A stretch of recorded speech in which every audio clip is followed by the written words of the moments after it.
Ողջույն սիրելի հայրենակիցներ, հեռավար կապով ես շարունակում եմ զրուցել մեր հայրենակիցների հետ եւ այժմ Գյումրիից ես զրույցի եմ հրավիրել քաղաքագետ հարգարժան Գագիկ Համբարյանին։ Բարի երեկո, պարոն Համբարյան, եւ շնորհակալ եմ, որ այս ժամին համաձայնեցիք, որ կայանա մեր հարցազրույցը։ Մենք արդեն ուղիղ եթերում ենք։ Բարև ձեզ։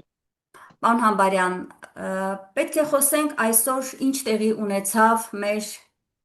երկրորդ քաղաքում, ինչպես գյումրեցիներն են սիրում ասել, մեր հայրաքաղաք Գյումրիում, ինչ կատարվեց։ Նիկոլ Փաշինյանը իր շքախմբով այցելել էր Գյումրի, նախապես հայտարարել էր, որ պետք է Գյումրիում անցկացնի իր հերթական պատարագ, այսպես ասած, բայց մինչ այսօր կատարվածը, ես նախ պիտի խնդրեմ ձեզ մի փոքր պատմեք, ներկայացնեք, թե ինչ եղավ երեկ երեկոյան, որովհետև մենք լուրեր ստացանք, որ ԱԱԾ-ն բավական ակտիվ գործել էր, փաստորեն եկել էր եւ զմռսել էր եկեղեցու դռները հոգեվորականներին դուրս հրավիրելով, այսպես ասեմ։ Ավելի մանրակրկիտ կուզեմ լսել ձեզանից, խնդրեմ փոխանցեք մեզ տեղեկատվություն։ Դուք գիտեք, հայտնի աղանդավոր, կյանքի խոսք աղանդի մոլի երկրպագու Նիկոլ Անհողը, իդեպ ես բազմիցս եմ իմ հարցազրույցներում նշել, որ ես ունեմ ապացույցներ, որ ինքը այդ աղանդի երկրպագու է գոնե, եթե ոչ անդամ, որովհետև ինքը կներեք իշխանության գալուց հետո այդ աղանդի քարոզիչներից մեկի Վահե Պետրոսյանի քարոզներն էր տարածում իր Facebook-յան էջում, խորհուրդ տալով իր Facebook-յան էջի հետևորդներին կարդալ եւ լսել այդ քարոզները։ Հիմա չգիտես ինչպես այդ ամեն ինչից անցել է 6 տարի, ինքը դարձել է հայ առաքելական Սուրբ եկեղեցու մոլի երկրպագու, բայց այսօր շատ զարմանալիորեն այդ կյանքի խոսք աղանդի հայաստանյան տնորեն Արմեն, հա, անունը, ամեն դեպքում Արտուր,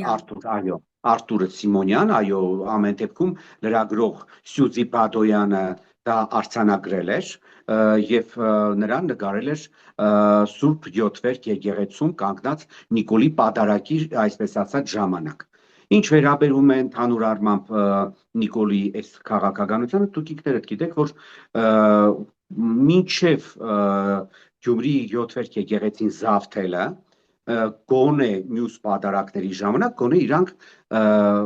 դեպի իրենց էին գրավում ինչ որ համապատասխան եկեղեցու հոգևորականի։ Գիտեք, դա ասենք Հովանավանքում Ստյոպիկն էր, Թալինում եւս մեկը կար,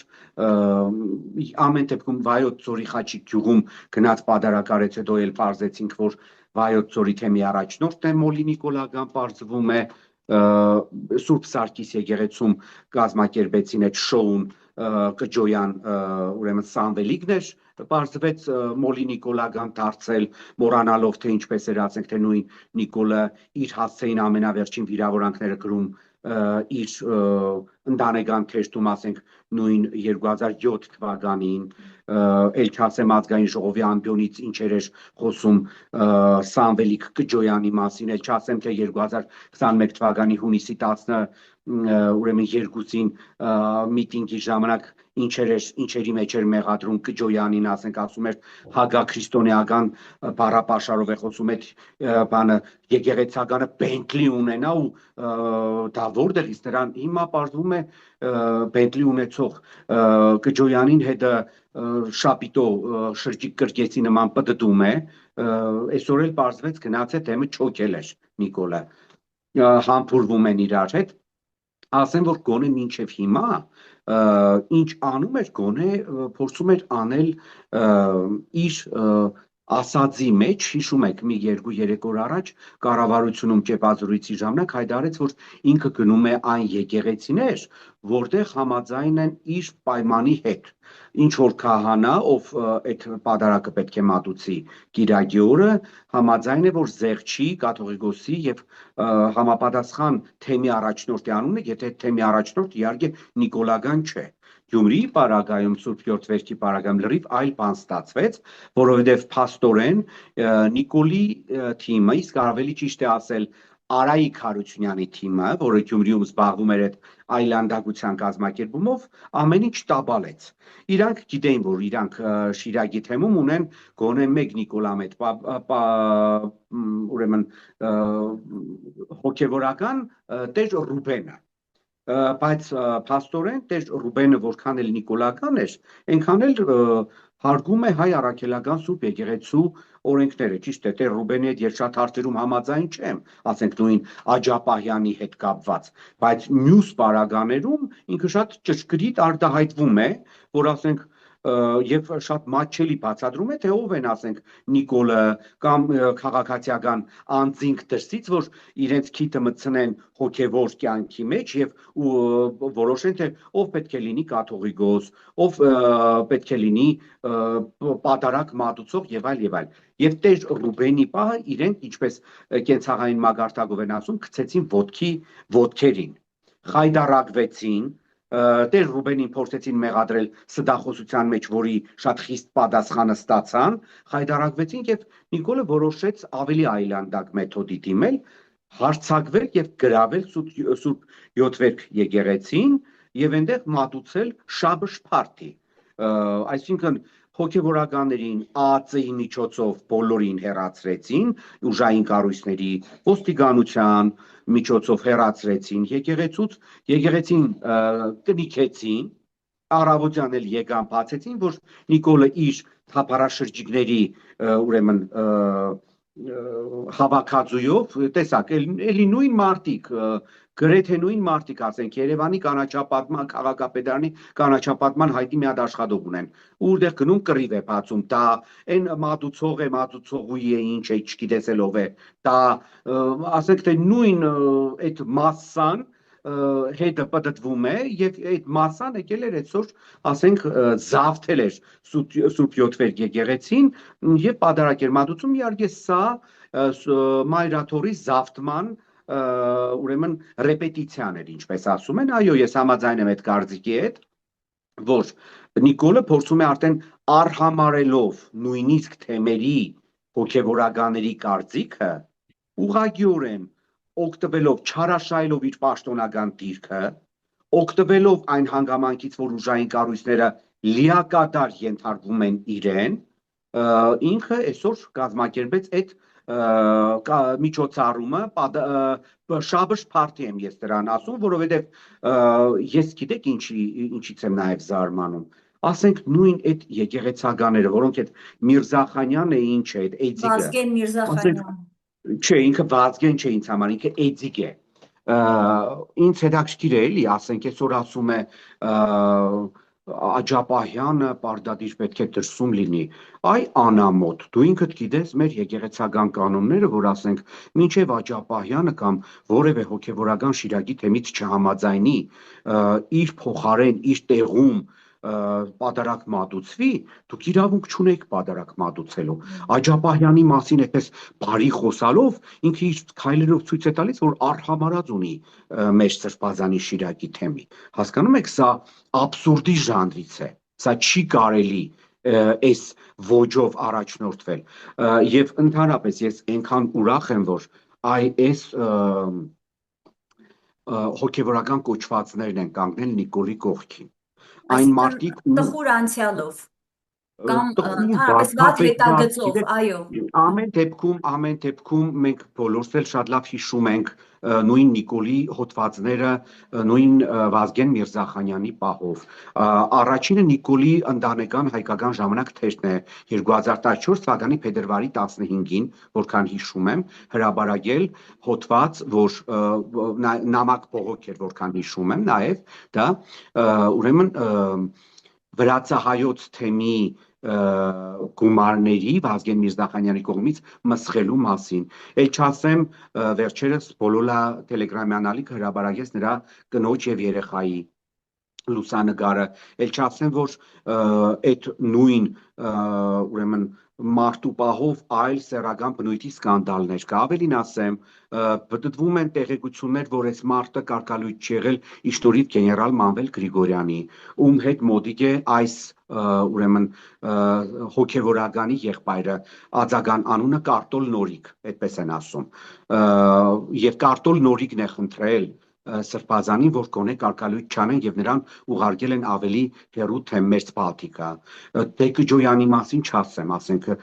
օֆշորային սկանդալները, Փայլակ Հայրապետյանի ունեզրկման խայտառակ պատմությունները, ձայնագրությունները համացանցում կան, Փայլակ Հայրապետյանի հարցազրույցը, որը բացահայտ մեղադրում է ուրեմն Սամվել Կջոյանին իրեն ունեզրկելու մեջ, ել չասեմ այդ խայտառակ ձայնագրությունները եւս մեկ կնոջ հետ, որը իդեպ ենթադրաբար նաեւ նկատի ուներ Նիկոլ Անհողը 2021 թվականի ուրեմն հանրահավաքի ժամանակ, երբ որ Կջոյանին մեղադրում էր հագա քրիստոնեական ուրեմն բառապաշարով խոսելու մեջ Բենտլիով եւ այլ, նույն Նիկոլը չէր մեղադրում նույն Կջոյանին, որ իր ընտանեկան թերթումի դեպ, որ ասենք Կջոյանը ուրեմն այդտեղ ես հատուկ դուրս եմ գրել, որ Կջոյանը ուրեմն զենք կրելու համար կալանավորվել է մի քանի օրով Սերժ Սարգսյանի ուրեմն կառավարման տարիներին։ Այն Սարոյանի պահով էլ չասեմ, որ դա եղել է Վեհափարի քրոջ տղայի մտերիմ ընկերը, իրար հետ են սովորել։ Վեհափարը նրա համար առանձին թեմ սարքեց տվեց, բայց համացանցում կրկին նույն Բոլոլա Տելեգրամյան ալիքում հայտնվեց ձայնագրություն, որը վերաբերում էր նրա եւ ինչ որ մեկի կնոջ սեռական կապի մասին, ամուսինը իմացել էր, զանգել էր իրան, ասենք մի քանի օր առաջ հարցազրույց է տալիս, ոչինչ չհասկացեց, շատ լավ հասկացվեց, ում պետք էր շատ լավ հասկացան, Գևորգ ես ինչ ես, չնայած դա նրա ոչ ավազանային անունն է, այսպես ասեմ, թե Արգիշտի Քարամյանի պապայի մասին էլ չասեմ, Կոտայքի թեմի առաջնորդ, ասում եմ, որ հայրն է, անկեղծ ասած, չգիտեմ համապատասխանում է իրականությանը թե չէ, բայց նորմալ կոնկրետ չեն էլ հերքում, Այո, հերքում չի եղել, ճիշտ է։ Չէ, ես չեմ լսել, ամեն դեպքում մինչև հիմա էլ, ես էլ օրինակ որպես քաղաքացի ուզում եմ հասկանամ, ասենք, այդ ուրեմն մարդը տղա ունի թե չէ, ասենք կուսակրոնությունից են խոսում, այն Վայոց ձորի թեմի առաջնորդով Յագուար է վարում եւ ասում են, որ հյուրանոցներ ունի, հեկեր ունի, ասենք հիմա կանգնել է Նիկոլի կողքին, բուրժուա եպիսկոպոսը, թե այն մյուսների մասին էլ չասեմ, ասենք են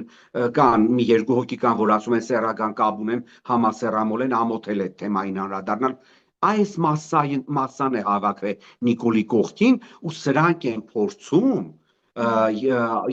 եկեղեցուն ուրեմն վարկաբեկել, սրանք են փորձում Նիկոլի մոտ ավելի դեր տանել, որ Նիկոլը իրանց նման ավելով փորձում է մաքրել եկեղեցիներին։ Ասենք թե լավ էլի հարց եմ ուզում տալ, Նիկոլ դու Կջոյանով, Վազգեն Միրզախանյանով, Սարոյանի նման կերպարներով ուզում ես եկեղեցին մաքրես։ Բայց արդյոք դա է նպատակը մաքրել, թե ուղղակի քանդել։ Չէ, Նիկոլ Անհողի գլխավոր նպատակն է ոչ թե եկեղեցին քանդել, այլ եկեղեցին դարձնել բողոքական։ Ոչ, դա բողոքական եկեղեցի, ես պատահական մեր հարցազրույցի սկզբում ասացի, որ Նիկոլը ինքը աղանդավոր է, ինքը կյանքի խոսք աղանդի երկրպագու է, իսկ ինչ է կյանքի խոսք աղանդը, դա բողոքական եկեղեցի է, որտեղ, այո, դրսից եկած ինչ որ մարդիկ իրավունք ունեն իրենց առաջնորդին հանեն, փոխեն,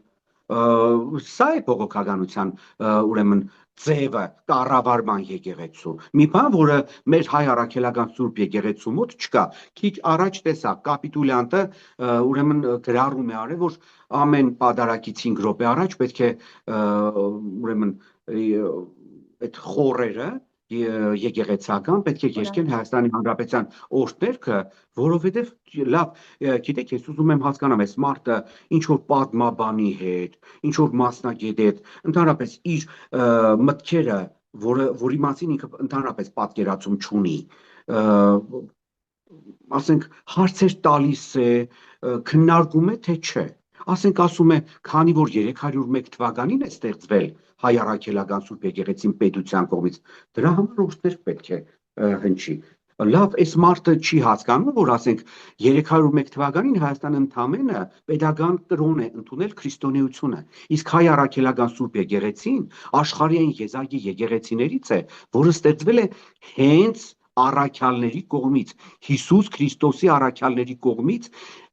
ուրեմն Քրիստոսի մահվանից տարիներ անց, երբ որ նրանք երկուսով, իսկ հայ առաքելական Սուրբ եկեղեցու հիմնադիրներն են Սուրբ Թադեոսը եւ Սուրբ Բարդուղիմեոսը, Երուսաղեմից գալիս են Հայաստան։ Լավ, այս մարդուն ոնց բացատրեց, որ չի կարող հայ առաքելական Սուրբ եկեղեցին ստեղծվել 301 թվականին։ Այս մարդը քրիստոնեությունը պետական կրոն ընդունելը եւ հայ առաքելական Սուրբ եկեղեցու ստեղծելը չի տարբերում ու անկապ այսպես ապուշ բաներ է կրում։ Ու երբ որ նույնիսկ բացատրում ես, ինքը արհամարած ունի, որովհետև ինքը արդեն տգիտությունը արդաբերել է, ամաչում է ենթադրաբար, ընդունի, որ ինքը անկրագետ է։ Հասկանում եք, այ այսպիսի massայի հետ մենք գործ ունենք։ Բայց պարոն Համբարյան, Ինչ դուք շատ կարևոր բան ասեցիք, այստեղ ոչ թե գրագիտության պակասի, տգիտության հետ է մասին է խոսքը, այլ դուք շատ կարևոր բան ասեցիք, հայ առաքելական Սուրբ եկեղեցին վերափոխել բողոքականի։ Սա արդեն ամբողջությամբ ուրիշ երևույթի հետ մենք գործ ունենք չէ, եւ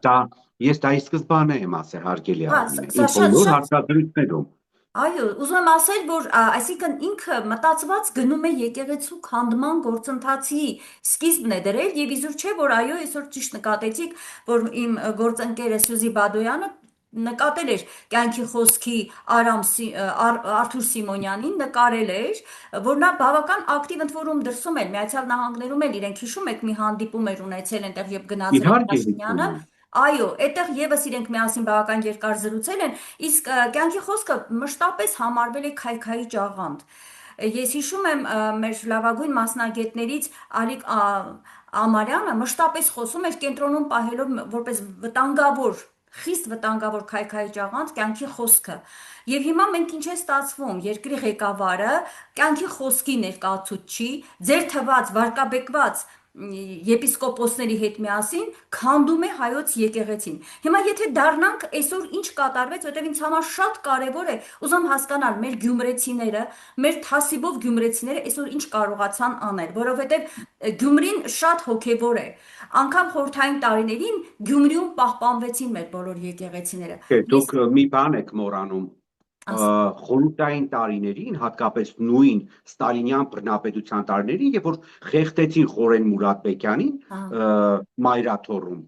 Հայաստանում եղել է երկու եկեղեցի, որոնք ընդհանրապես չեն փակվել։ Մեկը Մայր Տաճարն է, մյուսը Գյումրիի Յոթվերք եկեղեցին է։ այո, Երբեք մեր Գյումրիի Յոթվերք եկեղեցին նույնիսկ Ստալինի բռնապետության տարիներին չի փակվել։ եւ դա Նայեք, ես նշում եմ, շնորհիվ ժողովրդի, չէ, ասենք, ասենք պարոն Համբերյան։ ամենափրկիչը փակվել է, դարձել է ֆիլարմոնիա, Այո, Սուրբ Նշանը փակվել է, դարձել է Աստղադիդարան, Կեղծոնց ժամը փակվել է, դարձել է պահեստ։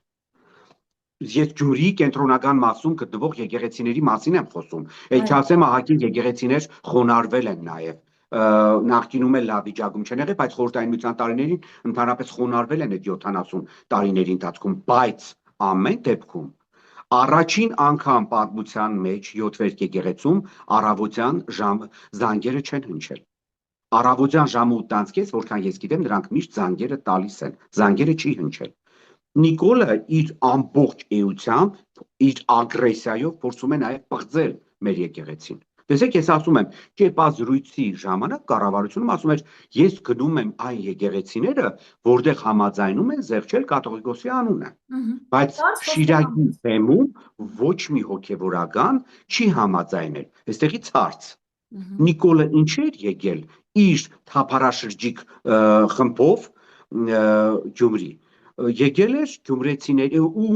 այդ ամբողջ անպատվաբեր գործընթացը ուժային կառույցների միջոցով է Այո, կազմակերպել։ այո, Դուք ինքներդ տեսաք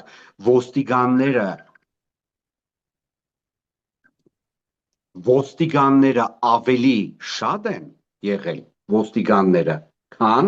ուրեմն քան ուրեմն եկեղեցի այցելած մարդիկ։ Ոստիկանական զորք էր կանգնած ամբողջությամբ եկեղեցու կողքին, բայց ես ուզում եմ անդրադառնանք նորից, իսկապես ես ուզում եմ ասել փառք ու պատիվ Գյումրիի մեր հոգևորականներին։ Թվով, եթե ես չեմ սխալվում, 29 հոգևորականներ մերժել են Նիկոլ Փաշինյանին, որ խորանից կզեղչեն կաթողիկոսի անունը եւ հետաքրքիր բան կատարվեց, հա, Սուրբ Աստվածածին, հա, ես ճիշտ եմ ասում, մեկ այլ եկեղեցում ամենափրկիչ Ամենակրկիչ։ եկեղեցում, այո, իրական պատարագը տեղի ունեցավ։ Սա Նիկոլ Փաշինյանի պարտությունը հոգևոր դաշտում կարող ենք համարել, պարոն Համբարյան։ Պարտվեց նա Բայց ինչի, Գյումրիում, կարող ենք բայց ինչի համարել։ մենակ, բայց ինչի մենակ դրանով է պայմանավորված պարտությունը։ Ոչ, ես համաձայն չեմ, որ Ընդհանուրը, Սուրբ ընդհանուրը ամենափրկիչ, ես նկատի ունեմ, եթե չէ, գնահատենք։ ընդհանուրը դրանով չէ, միայն այն հանգամանքը, որ 29 հոգևորականներից Շիրակի թեմի ոչ մեկը չհամաձայնեց Այո, պատարագ մատուցել իր ցանկությամբ, իր քինքին համապատասխան, դա արդեն էր իր պարտությունը։ հա, դե Ես էլ եմ դա կրկնում, նկատի ունեմ։ նույնիսկ Տեր Ռուբենը, որը երբեք չի թաքցրել իր համակրանքը Նիկոլի նկատմամբ, այնքան բարձր գտնվեց գոնե իր մագարտակով, ես էլ եմ կրկնում, ես նրա կարծիքի հետ կապված մեր Սրբազանի հետ, Միքայել Սրբազանի հետ համաձայն չեմ, բայց ամեն դեպքում այդ մարդը չդրժեց իր երդումը հայ առաքելական Սուրբ եկեղեցում տրված եւ ուրեմն խախտեց այդ Չշեղվեց, կանոնները։ այո, չշեղվեց կանոնակարգից։ Ես դրա համար եմ ասում, Ինձ փառք ու համար, ինձ պատիվ համար Գյումրիի հոգևորականներին։ Ինձ Ինձ շատ համար, ինձ կարևոր է։ համար դա է թիվ մեկ հաղթանակը։ Այո, Մյուս դրվագները կապված, թեկուզ եւ նույն հոգևորականների կողմից Շիրակի թեմի ամենափրկիչ եկեղեցում պատարագ մատուցելու հետ, դա արդեն դրա շարունակությունն է։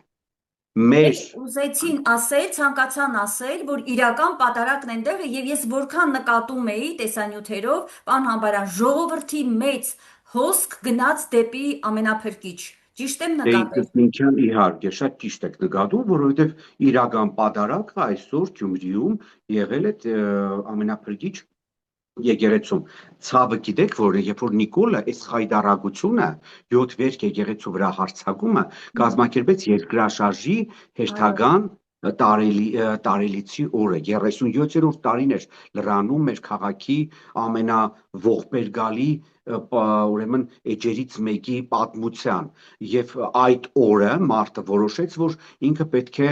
7 վերքում ուրեմն պատարագ անցկացի, ներկայացուցիչ։ պատարագ իհարկե հասկացեք չագերտների մեջ միջոցառում անցկացնի, ինքը դրանով նաև փորձեց ցավեցնել Միքայել Սրբազանին, որովհետև Միքայել Սրբազանի համար 7 վերք եկեղեցին լրիվ ուրիշ է։ Ես գիտեք, այն մոլի հավատացյալներից չեմ, ամեն դեպքում ես ամեն կիրակի չեմ գնում պատարագների, բայց ես նույնիսկ Գյումրիում ապրելով եւ շատ քիչ գնալով եկեղեցի, բայց իհարկե ես հայ առաքելական Սուրբ եկեղեցու հետևորդ եմ, կնքված եմ դեռ շատ մանուկ հասակից։ Ես նույնիսկ գիտեմ, թե Միքայել Սրբազանը որտեղ էր կանգնում կիրակի օրերին պատարագից առաջ, հետո դա գիտեին բոլորը ու ասենք իրանք նաև Նիկոլ նաև գիտեր, որ ասենք Միքայել Սրբազան սիրում է ճեմել եկեղեցու դիմաց ու այսօրվա օրով այդ իր թափառաշրջիկներով գալ լցվել այդտեղ այն 4 եպիսկոպոսներն էլ առանց ամոթի, որոնք գիտեք Միքայել Սրբազանի միշտ համարել են ավագ եղբայր, այսօր եկել էիք ասենք ու առանց ամոթի գրավել էիք նրա տեղը պատարագի ժամանակ։ Ինչ ասեմ, մենք ապրում ենք մեր պատմության Անհամարյան, ամենաողբերգալի էջերից մեկը։ այո, բայց Այսպեսի ինչը հայտարարություն, կարող էր, գիտեք, եթե սա աներ ռուս ցարը, թուրք սուլտանը, պարսից շահը, Բյուզանդիայի կայսրը, Հռոմի կայսրերը, մենք միշտ կհասկանանք, որ դա մեր հակառակորդներն են կամ թշնամին, թշնամիներ։ Բայց երբ որ դա անում է Յան ազգանունով մեկը, ով փորձում է իրեն ներկայացնել հայ, ով փորձում է իրեն ներկայացնել նաև հայ առաքելական Սուրբ եկեղեցու հետևորդ, գիտեք չէ, իր վարքագիծը ամբողջությամբ վկայում է իր աղանդավոր լինելու մասին։ Գիտեք չէ, մեր հայրենակիցներից շատերը մտածում են, որ ասենք երբ որ ինքը Սաղմոսներից մեջբերումներ է անում, ուրեմն ինքը հայ առաքելական Սուրբ եկեղեցու հետ է, ոչ թե չկա նման բան։ Իդեպ նաև նշեմ, որ շատ այդպես մեջբերումներ անողները հիմնականում աղանդավորներ են։ Ու շատ եղեք սոցիալական ցանցերում, շատ դեպքերում այդպիսի քաղաքացիական շորերով մարդիկ, ովքեր շատ կրոնից են մեջբերումներ անում, վերջում պարզում ես, որ ավետարանական, ավետարանչական, յանքի խոսք, բապտիստներ, Եհովայի վկաներ, հիսունականեր եւ այլ եւ այլ։ Գիտեք, երբ որ ես ասում եմ աղանդավոր, դա ես ոչ թե վիրավորում եմ, այլ հայ առաքելական Սուրբ եկեղեցու համար սա ընդունված կարգ է։ Բոլոր շեղումները համարվում են աղանդ։ Այո։ Ես գիտեք, ես ոչինչ չունեմ նրանց դեմ, կաթոլիկների, ավետարանականների, ավետարանչականների, բայց չունեմ այնքան, երբ որ իրենք արդեն ասում են կարմիր գիծը։ Եվ այսօր այդ անձի, այդ կյանքի խոսքի ներկայացուցիչի, այդպես ակտիվ գտնվելը այդ առաջին տեղերում պատարագի ժամանակ, լավ, մեր ժողովուրդը վերջապես կհասկանա Նիկոլը ով է եւ ինչ է իրենից ներկայացնում։ Հիմա դառնանք ժողովրդին, ես նկատում եմ արդեն բավական երկար ժամանակ նաև երբեմն շփումներով գյումրեցիների հետ, որ գյումրեցին հասկացել է դա։ Հասկացել է, ինձ թվում է հիմա դուք կասեք, ես ճիշտ եմ թե սխալ, որովհետև այսօր օրինակ մի մարդ ասում էր, թող Փաշինյանը վերցնի իր այդ խումբը ու գնա օրինակ Գանձասար, Դադիվանք գնա, Ամարաս թող գնա, այդ շքախմբով, զինված տղերքով, թող գնա այնտեղ ու եթե կարող է թող պաշտպանի մեր եկեղեցիները, եթե ուզում է լավ բան անել։ Ինչ է եկել, այսպես պաշարել է ամբողջ իր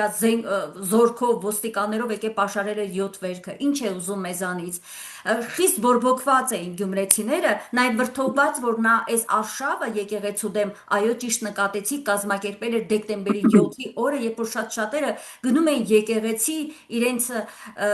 88 թվականին զոհված իրենց հարազատների համար գոնե մեկ մոմ վառելու հնարավորություն անգամ այդ պահին չունեն, որտեղ ոստիկանները փակել էին եկեղեցին։ Ես ուզում եմ դուք հիմա մեզ փոխանցեք գյումրեցիների տրամադրությունը, պարոն Համբարյան։ Գիտեք ինչպես, ես ընդամենը շատ կարճ կլինեմ այս առումով, եթե գյումրեցիները ողջունեին, դուք հաստատ համոզված եղեք, որ հրապարակը լեփլեցուն կլիներ։ Լավ, եթե ոչ ամբողջ հրապարակը, ապա գոնե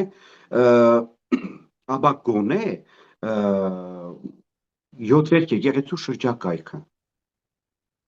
Հասկացաք, չէ՞։ Բայց դուք ինքներդ տեսաք։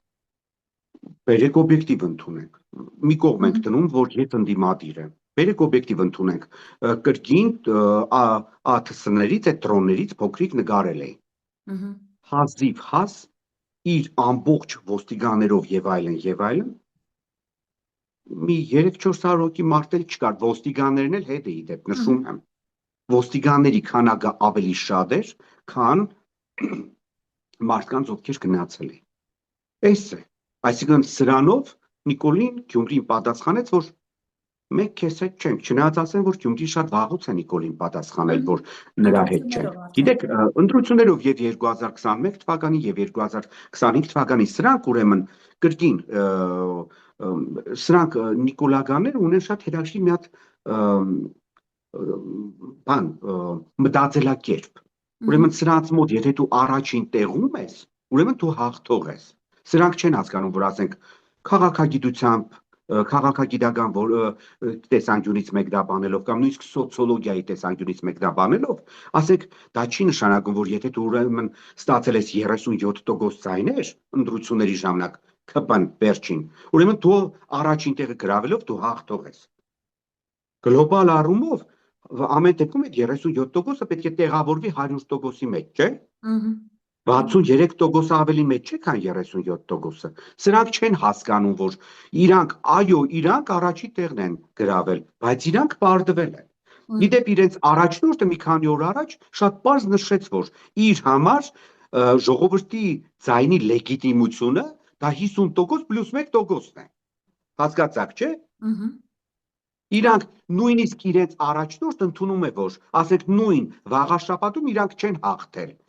Այդ հաղթանակը իրենց նվեր է տրվել բոնուսով, որտեղ իրանք 50%, ինչպես ասեց Նիկոլան Հողը, պլյուս 1% չեն ստացել։ Իրանք ունեցել են 48.5%։ Էլ չասեմ Գյումրիի պարագայում, երբ որ իրանք այստեղ 37% են ստացել։ Սրանք չեն տարբերակում իրական հաղթանակը առաջին տեղը գրավելուց։ Իսկ քաղաքականության մեջ եւ ընդհանրապես ընտրությունների մեջ առաջին տեղը գրավելը դա դեռ շատ քիչ է։ Դու Բայց կարող պարոն ես առաջին Համբարյան, տեղը գրավել եւ գլոբալ առումով պարտվել, որովհետեւ քո ընդդիմադիրները կարող են միավորվել եւ լինել 50%-ից ավել։ Ինչ եւ պարոն եղավ Համբարյան, Գյումրիում։ եկեք ընդունենք, որ այստեղ սահմանադրությունը ցավոք օգնում է Նիկոլ Փաշինյանին, Չէ, որովհետև սահմանադրությունը չէ, ընտրական օրենսգիրքը, որը ընդունվել է նախկինների օրոք, եւ իդեպ նշեմ, որ նախկիններն էլ այնպես չէ, որ հեծանիվ են հայտնաբերել, գիտեք չէ՞ օրենքը ումից են նրանք copy paste-երել եւ վերցնել։ Խայդարագություն 1920-ական թվականների ֆաշիստական Իտալիայի ընտրական օրենսգիրքն է։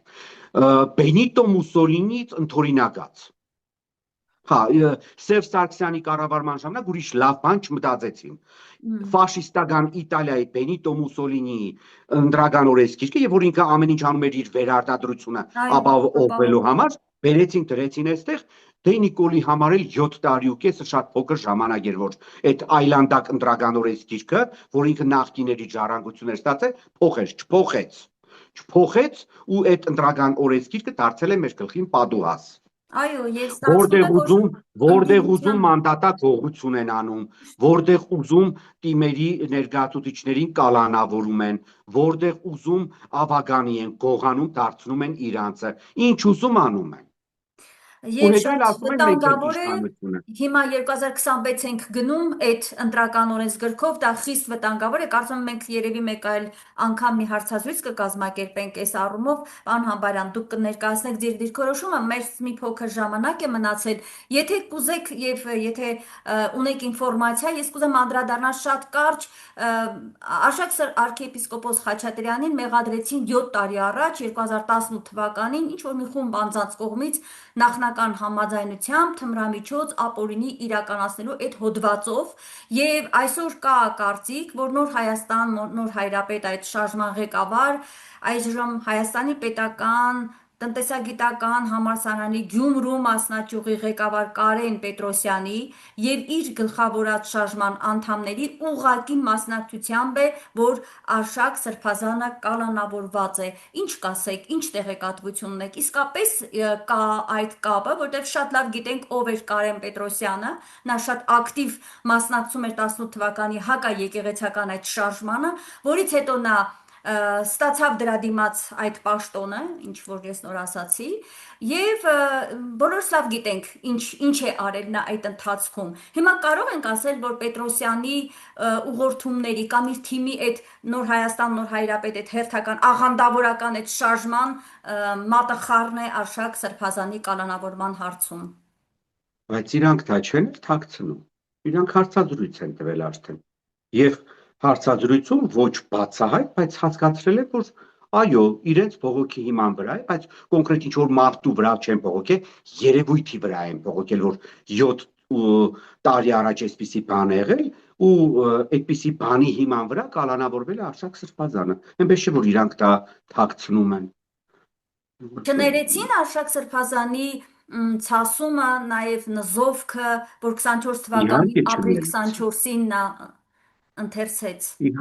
Իհարկե չներեցին։ Իհարկե չներեցին։ Մ, Արշակ Սրբազանին Նիկոլը ամեն գնով պետք է կալանավորեր։ Կարող է ասենք նույնիսկ մի հատ շինծ ու բան սարքեին, բերեին, ասեին օրինակ Արշակ Սրբազանը իր ծնվելու ժամանակ հարվածել է Մայրապետին։ Մայրապետը վնասվել է, բերեք։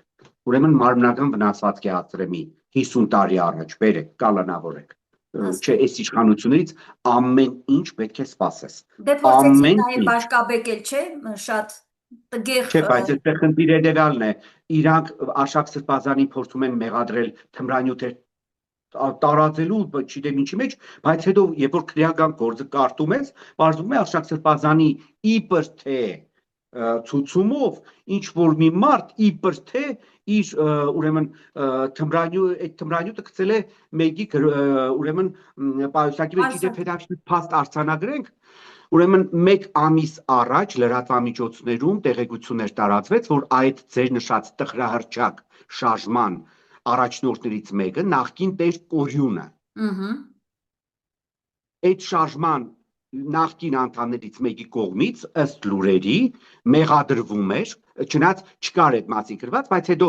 Գյումրիում այդ տեղեկությունը տարածվեց, բայց պաշտոնականը նշեմ, ասենք Փաստինֆոն էր գրել 2025 թվականի նոյեմբերի 4-ին տեղեկությունը։ Ուրեմն այդ շարժման ղեկավարներից մեկը Տեր Կորյունը, նախկին Տեր Կորյունը քաղաքացու կողմից մեղադրվում էր իրեն կողմից այդ անձին տրված $29,000 եւ 2 կիլոգրամ արձաթի իրեն հետ չվերադարձնելու մեջ։ Քաղաքացին մեղադրում է, քննչական կոմիտեն ասում է, որ քանի որ ապացույցներ չկան, մենք մեղադրանք չենք առաջադրի նախկին Տեր Կորյունին։ Իսկ գիտեք, ում ուսապարգում թե պայուսակում է հայտնաբերվել այդ թմրամիջոցը, այդ նախկին Տեր Կորյունի քրոջ որդու։ Այո։ Զուգադիպությունը նկատեցիք։ Դե կապված է $29,000 2 կիլոգրամ արձաթը չկա, քաղաքացին մեղադրում է, որ իրենից դա այդ Տեր Կորյունը փաստորեն նախկին գողացել է։ Քննչական կոմիտեն քրեական գործ չի հարուցում ու 1 ամիս հետո այս պատմությունը։ Այո, մենք ակնհայտ գործ ունենք անարդարության հետ, չգիտեմ, պարոն Համբարյան, ուր է գնում մեր երկիրը, բայց սա զուտ պետականության քանդում է, եկեղեցու քանդում, հայկականության վերացում, սա հստակ ծրագիր է, բոլորս արդեն տեսնում ենք այս սցենարը, որ իրականացվում է, սա պատվիրված, դրսից այլևս պատվիրված ծրագիր է, 100,000 անգամ երևի բոլոր հարցազրույցներում ասված, բայց խնդիրը հետևյալն է, որ մենք դեռ չենք գտել բանաձևը այս իրավիճակը կանգնեցնելու, այս ազգակործան պատերազմը մեր դեմ ուղված ներսում, մեր դեմ կանգնեցնելու ծրագիրը չենք գտել։ Եթե դուք ունեք ասելիք բանաձև, որը ամենակարևորն է մեր հարցազրույցի վերջի հատվածում կուզեմ լսել ձեզ, խնդրեմ։ Նիկոլը առաջարկել է ժողովրդին ոտքի ելնել եւ հեղափոխություն անել։ Այլ բանաձև ես չգիտեմ։ Մեկ էլ երկրորդ տարբերակը մեր էլիտան պետք է Նիկոլին հեռացնի իշխանությունից, բայց դա ինձ հետ կապ չունի ոչ էլ ժողովրդի հետ, դա էլիտայի գործն է։ Իսկ ես նշեմ, որ շատ երկրներում հենց էլիտաներն են զբաղվում երկրի փրկության հարցերով, ժողովուրդը դրա հետ բացարձակ կապ չունի։ Ես օրինակ համաձայն եմ Նիկոլի տեսակետի հետ, ես կիսում եմ Նիկոլի տեսակետը, բերեք ելնենք ու նրան վռնդենք հեղափոխության միջոցով։ Ինքը ասում էր ժողովուրդը չի ելնում հեղափոխության, ես էլ առաջարկում եմ մեր ժողովրդին, ասում եմ ժողովուրդ ջան, Նիկոլը ասում է մենք չենք ելնում հեղափոխության, բերեք բոլորովս ելնենք հեղափոխություն անենք, ինչ ասեմ։ Այլ տարբերակների պարագան արդեն դա քրեորեն պատժելի է։ Շնորհակալ եմ, պարոն Համբարյան, շնորհակալ եմ ձեր հետաքրքիր կարևոր վերլուծության եւ նաեւ մեծ տեղեկություն Գյումրիից հաղորդելու համար։ Վերհիշեցնեմ, հեռավար կապով ես զրուցում էի քաղաքագետ Գագիկ Համբարյանի հետ, լավ եղեք, կհանդիպենք։